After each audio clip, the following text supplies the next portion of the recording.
I had always considered myself a fairly ordinary guy.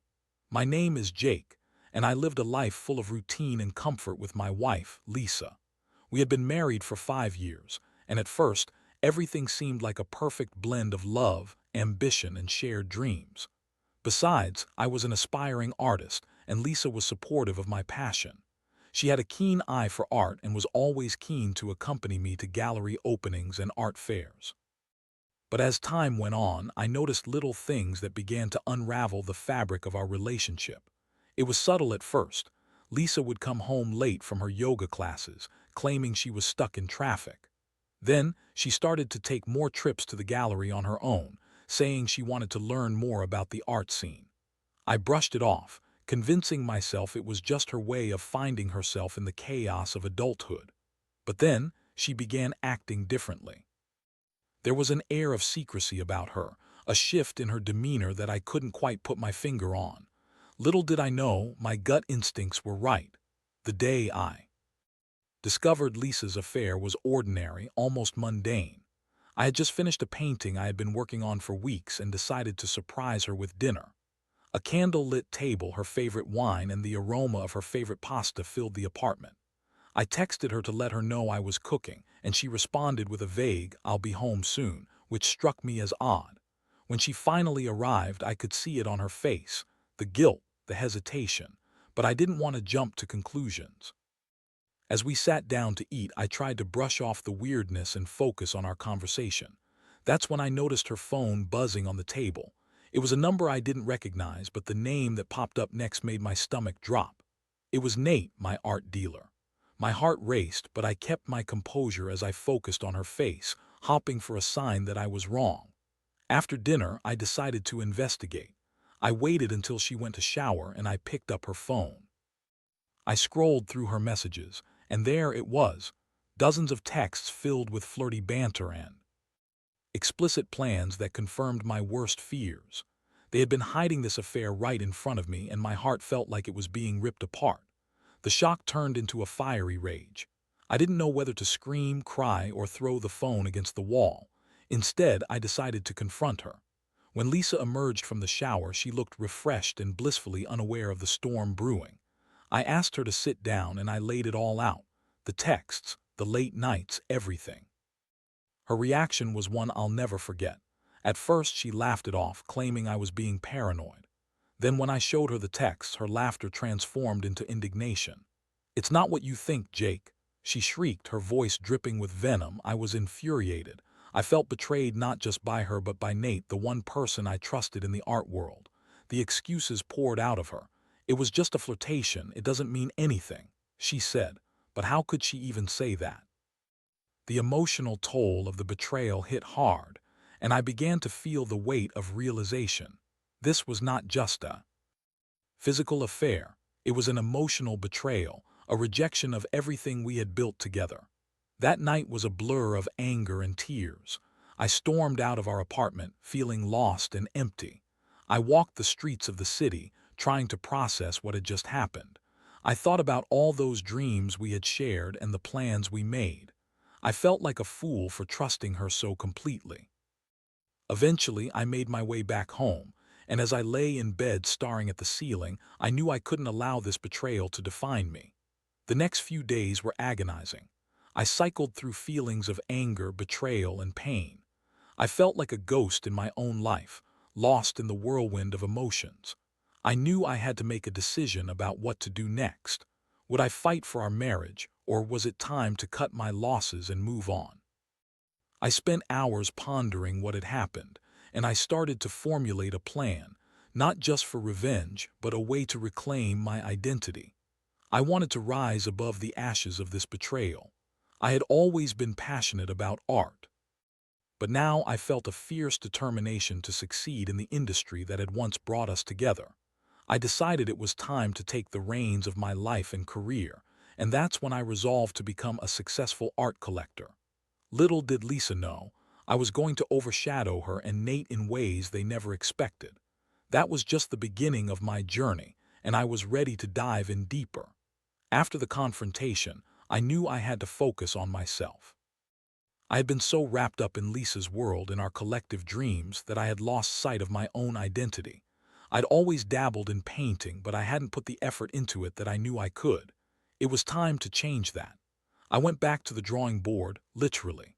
I immersed myself in my art, spending hours in my studio, creating pieces that reflected my anger, pain, and ultimately my resilience. I also dove headfirst into the art scene. I started attending gallery openings and art fairs alone, networking and making connections. I was determined to find my footing in this world that had once felt so intimidating. I made it a point to educate myself on the art market, understanding the nuances of collecting and investing. I started to see myself not just as an artist, but as a potential player in this vast world of creativity and commerce. As I became more involved, I began to notice the little things about Lisa and Nate that had once gone under my radar. Lisa would often boast about her connections with important people in the art community, but I realized she had been riding on my coattails more than I had understood. She had always played the part of the supportive wife, but I now saw the cracks in that facade. Her affair with Nate wasn't just a betrayal. It was a manifestation of her desire to be relevant in a world that she thought would validate her. One evening, at an art fair downtown, I spotted Lisa and Nate together. They were laughing and sharing intimate moments as if they were the perfect couple, completely unaware of my presence. I felt a surge of anger, but at the same time, I felt empowered. They were so wrapped up in their illusion of happiness, completely oblivious to the storm brewing just outside their bubble. I realized I didn't want to wallow in pain. I wanted to build something greater, to become someone they never saw coming. I began curating my own collection of emerging artists. I found a niche in supporting young, talented creators who had the potential to make waves in the industry. I started attending studio visits, discussing their visions, and buying their work. It felt good to champion these artists while simultaneously carving my own path. Each piece I acquired was a stepping stone, an investment in my future and a way to build my reputation as a serious collector. My collection started gaining attention, and soon enough, I was invited to exclusive events and private viewings. I was networking with people who once seemed unattainable. I felt a sense of belonging, a community that appreciated my passion and dedication. The more I succeeded, the more I felt Lisa slipping away from me, and frankly, I was okay with that. But the more I embraced my new life, the more I grappled with my emotions. I had a complex relationship with anger. It fueled me, but it also held me back. I was constantly reminded of the betrayal, the lies, and the double life Lisa had been living. Every success I achieved was tinged with the bitterness of our past.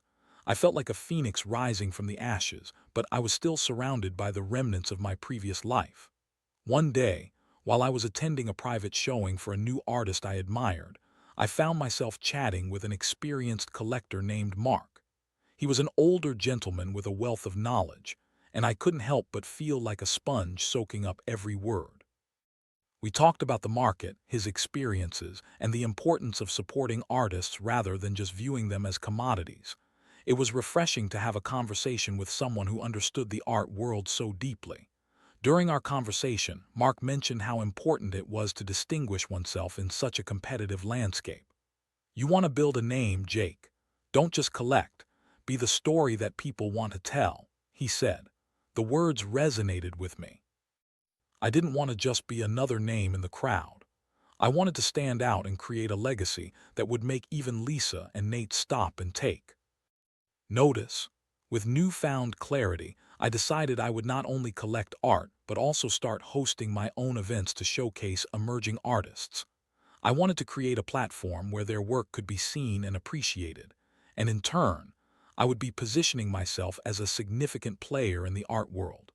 This would not merely be about revenge. It would be about reclaiming my identity and proving to myself that I was more than just a husband who had been wronged. As plans began to take shape, I envisioned a launch event that would bring together all the connections I had made. I wanted it to be a celebration of art, creativity, and resilience. I booked a local gallery space and began reaching out to the artists whose work I had collected. I was excited to create something meaningful, and deep down, I knew that Lisa would hear about it. While I was riding this wave of inspiration, I still had moments where the weight of betrayal would creep in. I often found myself questioning my choices. Was the revenge worth it? Was I doing this out of a desire to prove something to Lisa, or was it to prove something to myself? I reassured myself that this was about reclaiming my narrative, not just seeking validation from those who had hurt me. I wanted to thrive on my own terms. As the event date approached, I felt a mix of excitement and anxiety. I had put my heart and soul into this project, and I was determined to make it a success.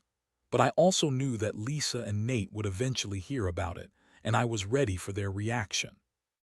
I had transformed my pain into something beautiful, and I was eager to show the world what I could achieve. My journey was just beginning, and I was prepared to step into the spotlight, leaving the shadows of betrayal behind. It was time for me to shine.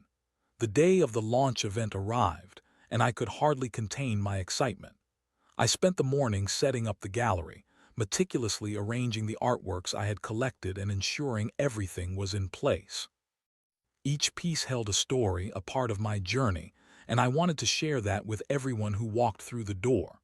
I had invited fellow collectors, art enthusiasts, and of course, the artists whose works I was showcasing. This wasn't just an exhibit, it was a celebration of resilience through art.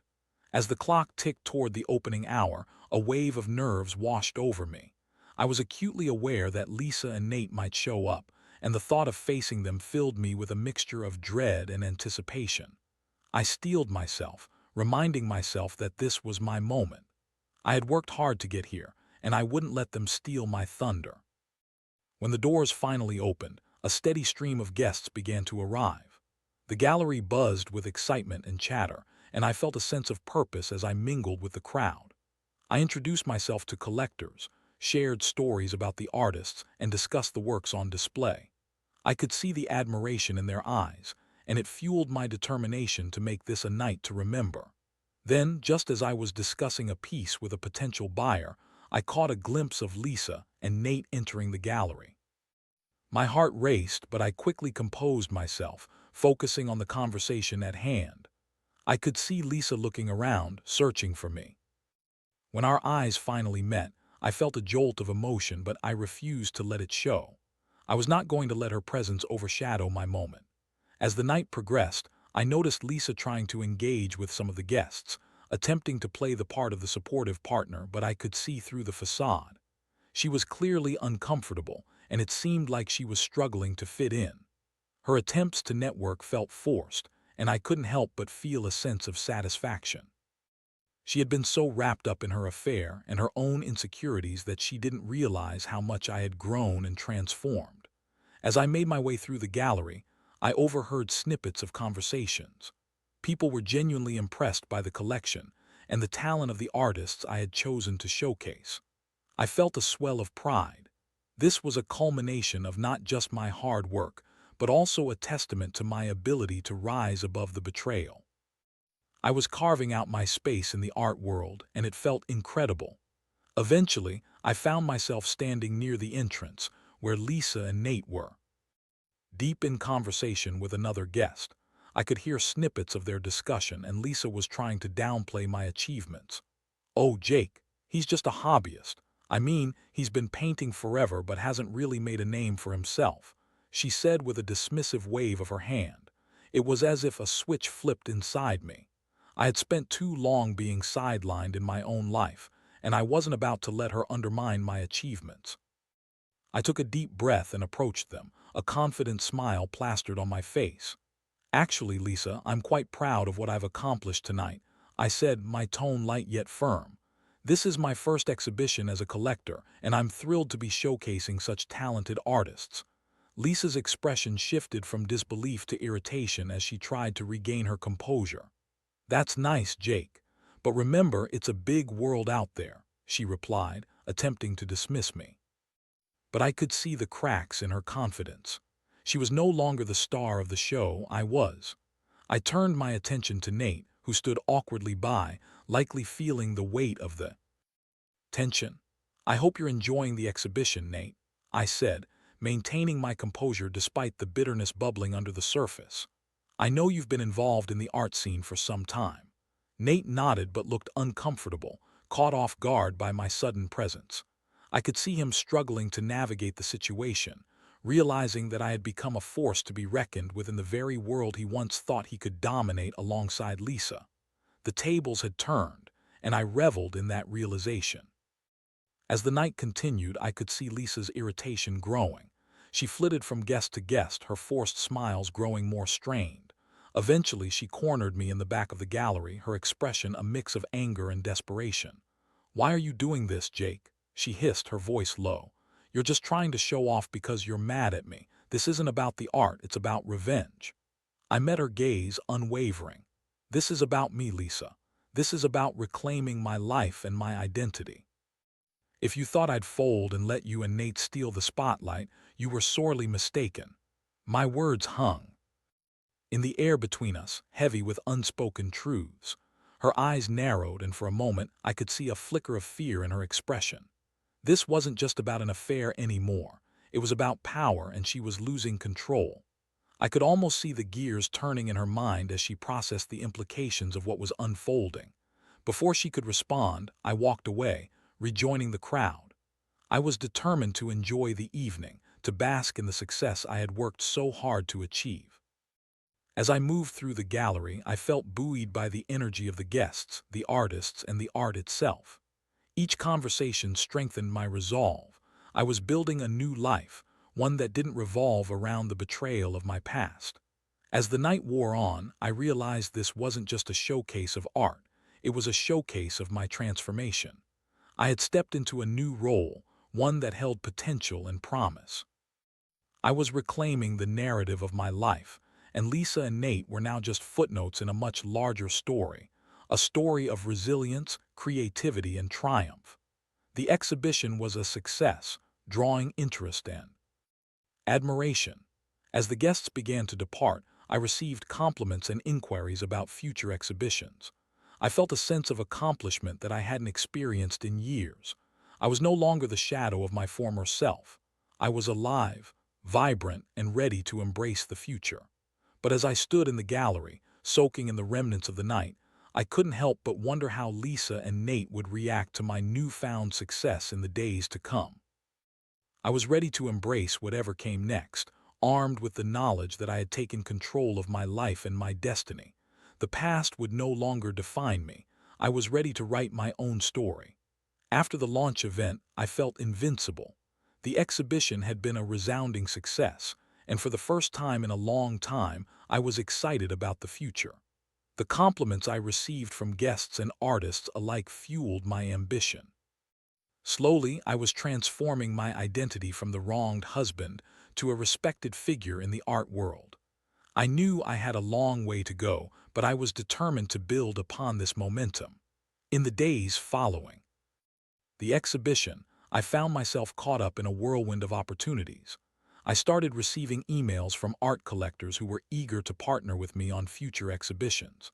I was also approached by a few local galleries interested in showcasing my collection.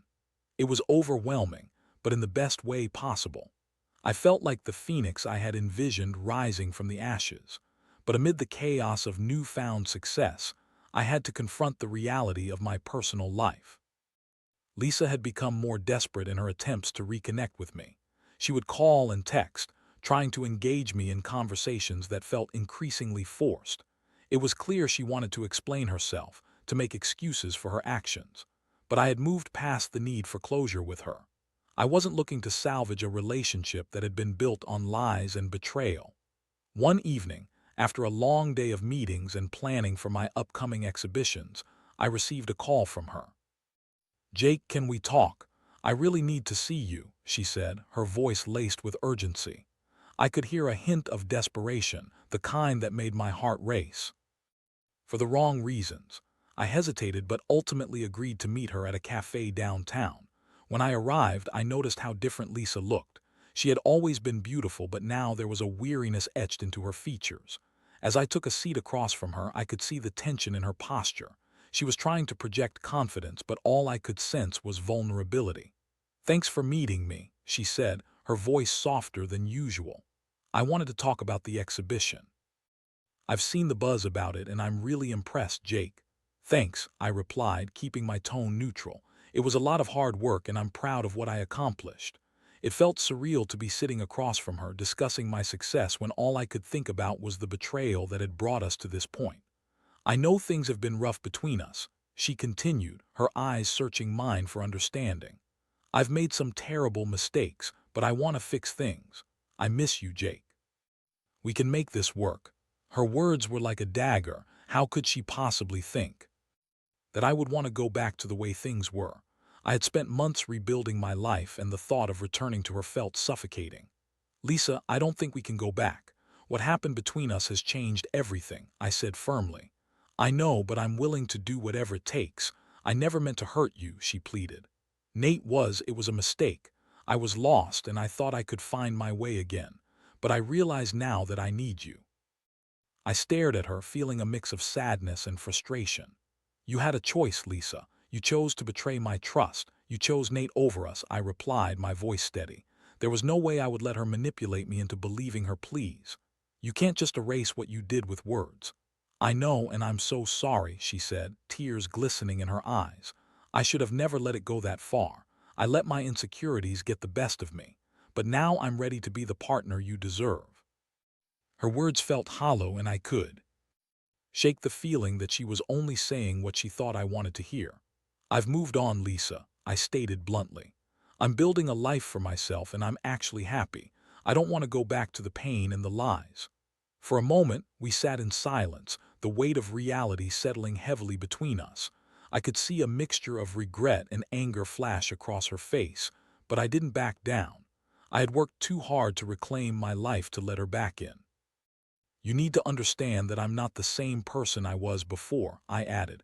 "I'm not going to be your fallback or your safety net." She looked down, her fingers twisting nervously around her coffee cup. "I get it, Jake. I really do," she said, her voice breaking slightly. "I just wish things hadn't turned out this way. I thought we could find our way back to each other." "I don't think we can," I replied, feeling a sense of finality in my words. "It's not just about the affair, it's about trust. You broke that and I can't rebuild it." "Overnight," Lisa nodded, tears streaming down her cheeks. "I understand. I just wanted you to know that I'm truly sorry for what I did." I didn't answer, my heart heavy with the bittersweet reality. I had loved her once, but that love had been tainted by betrayal. It was time for me to sever those ties completely. I stood up, ready to leave and reclaim the rest of my evening. "I hope you find what you're looking for, Lisa," I said, and with that I walked away. As I exited the cafe, I felt an unexpected lightness in my chest. It was as if I had shed a layer of weight that had lingered far too long. I had made my peace, and I was ready to move forward.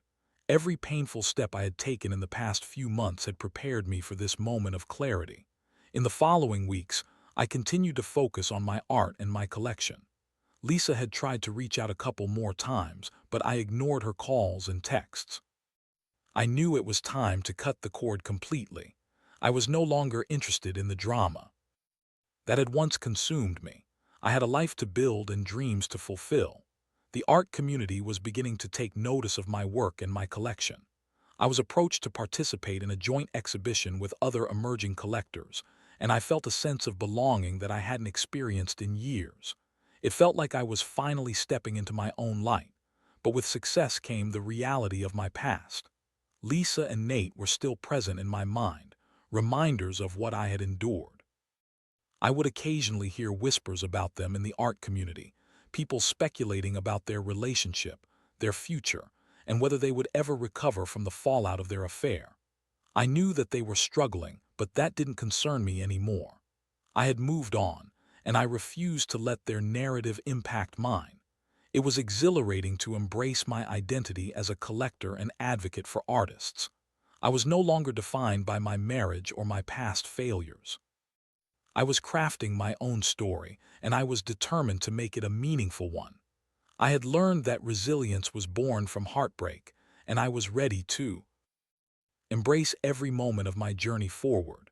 The canvas of my life was wide open, and I was ready to fill it with vibrant strokes of color, my colors. Months passed, and I continued to flourish in the art world. My collection was steadily growing, and each new piece represented more than just a financial investment. It was a symbol of my rebirth.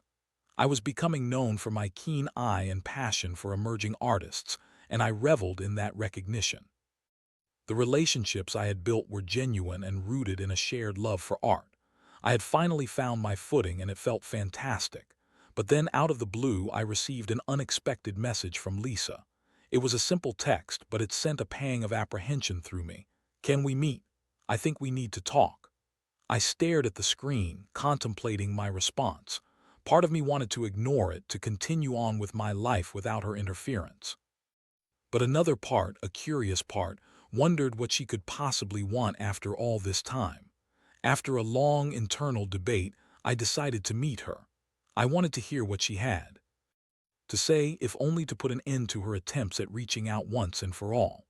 So I agreed to meet her at a nearby park, a neutral ground where we could talk without the pressure of being in a cafe or some other public space. When I arrived, I saw her sitting on a bench, her expression a mix of anxiety and resolve. The sight of her brought back a flood of memories, not all of them pleasant.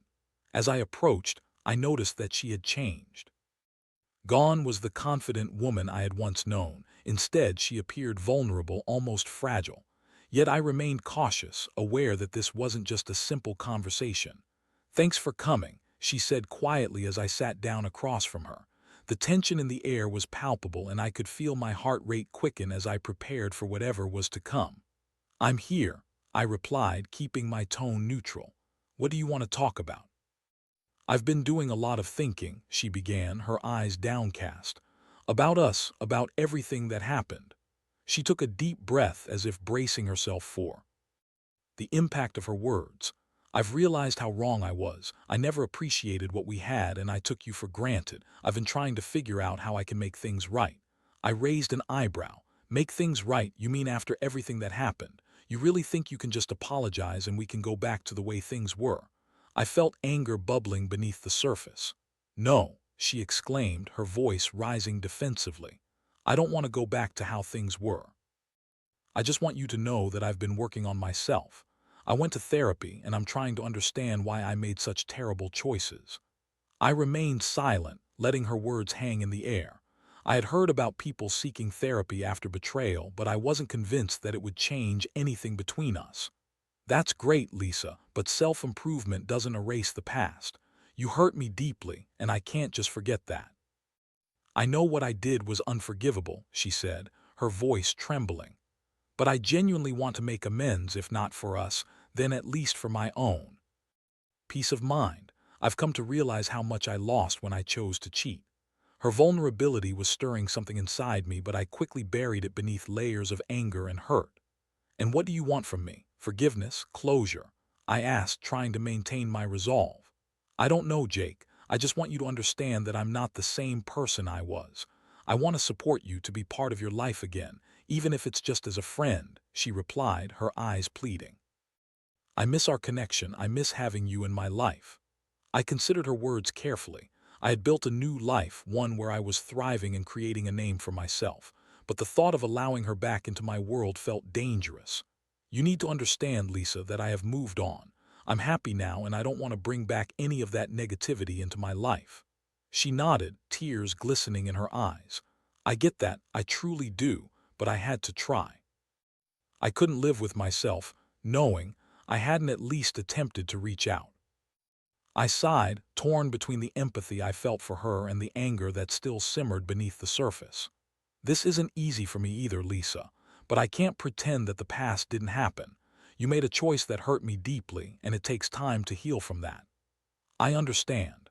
I know I don't deserve your forgiveness, but I hope that one day you can at least find it in your heart to forgive me," she whispered, her voice breaking.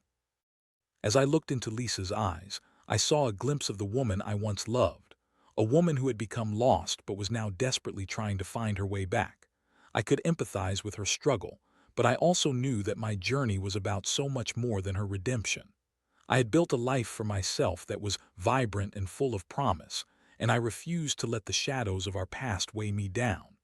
"I appreciate you reaching out, but I think it's best we don't see each other for a while. I need to keep moving forward, and I hope you can respect that," I said gently, but firmly. She nodded, defeated but accepting. "I understand, Jake. I'm sorry for everything."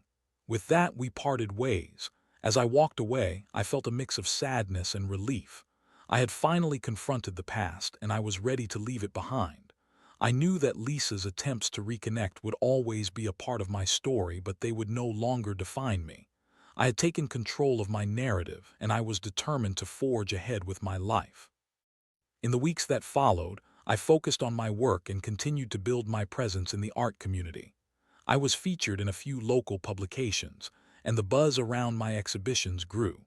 I felt more confident than ever, and my passion for art was contagious. I had transformed my pain into purpose, and it was invigorating. But beneath the surface, I was still processing the emotional fallout from my encounter with Lisa. I often reflected on how far I had come, and I realized that my success was not merely about art. It was about reclaiming my identity and learning to love myself again. I had faced darkness and emerged stronger, more resilient. As I prepared for an upcoming exhibition, I felt a sense of excitement and anticipation. I was finally ready to share the culmination of all my hard work, and I knew that this would mark the beginning of a new chapter in my life, one where I was no longer defined by someone else's choices, but rather by my own strength and determination. I was ready to embrace whatever came next, fully aware that the canvas of my life was in my hands, and I was the artist of my own fate. The day of the exhibition arrived, and I could hardly contain my excitement. This was more than just another event. It represented everything I had worked for, the culmination of my journey from heartbreak to healing. I had curated a collection that not only showcased the talent of emerging artists, but also reflected my own transformation and resilience. As I arrived at the gallery, the atmosphere buzzed with anticipation. The walls were adorned with the vibrant works I had selected, each piece telling a story of its own. I took a moment to soak it all in, feeling a swell of pride for what I had accomplished. This was my moment, and I was ready to share it with the world. Guests began to arrive, filling the space with laughter and conversation.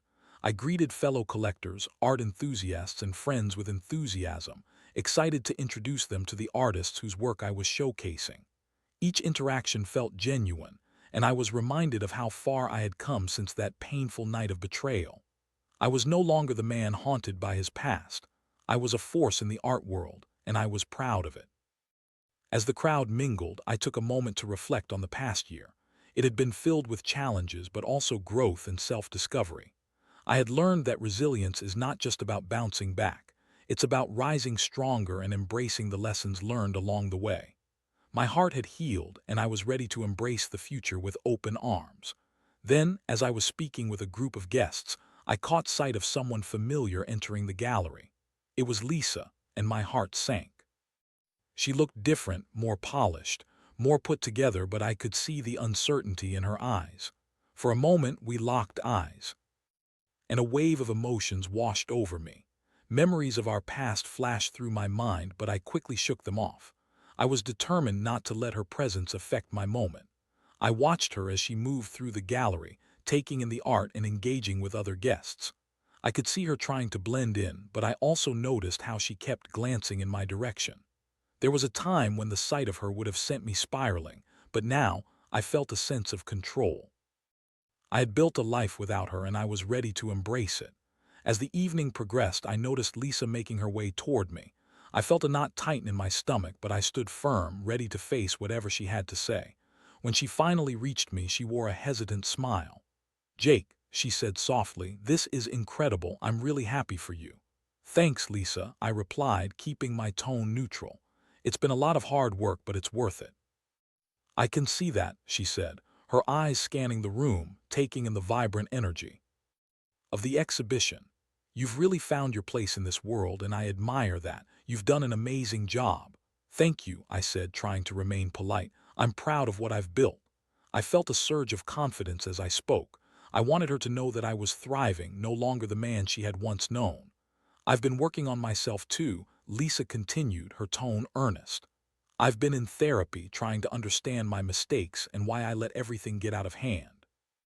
I'm trying to become a better version of myself. I nodded, appreciating her honesty but feeling no inclination to revisit our past. It's good to hear you're focusing on your own growth, I said. We all have our journeys. She watched me for a moment and I could see a flicker of regret in her eyes. I never meant to hurt you, Jake. I've realized that since we've been apart, she said quietly. I've learned how to appreciate what I had, even if it took losing it to understand that. I took a deep breath, feeling a mix of emotions flooding back. I understand, I replied, my voice steady. But I've moved on. I'm happy now and I hope you can find your own happiness too. Lisa nodded, her expression softening. I hope you know that I'm genuinely proud of you. You deserve this success. Thank you, Lisa, I said, feeling a sense of closure wash over me. I realized that this conversation was as much for me as it was for her. I had needed to see that she recognized my growth, that she understood the pain she had caused, but more importantly, that I was no longer defined by that hurt.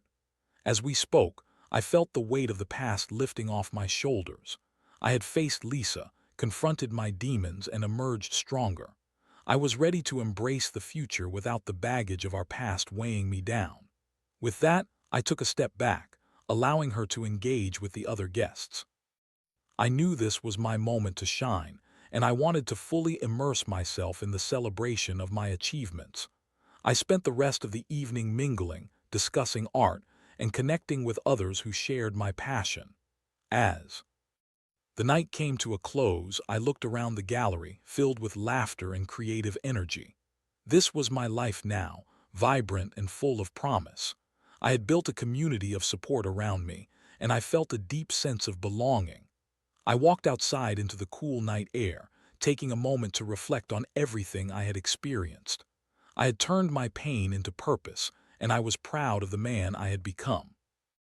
I had learned that resilience is about embracing change and using it as a catalyst for growth. With a smile on my face, I knew I was ready for whatever came next. I was no longer bound by the past. I was the artist of my own fate, and the canvas of my life was wide open, waiting to be filled with the vibrant strokes of my future.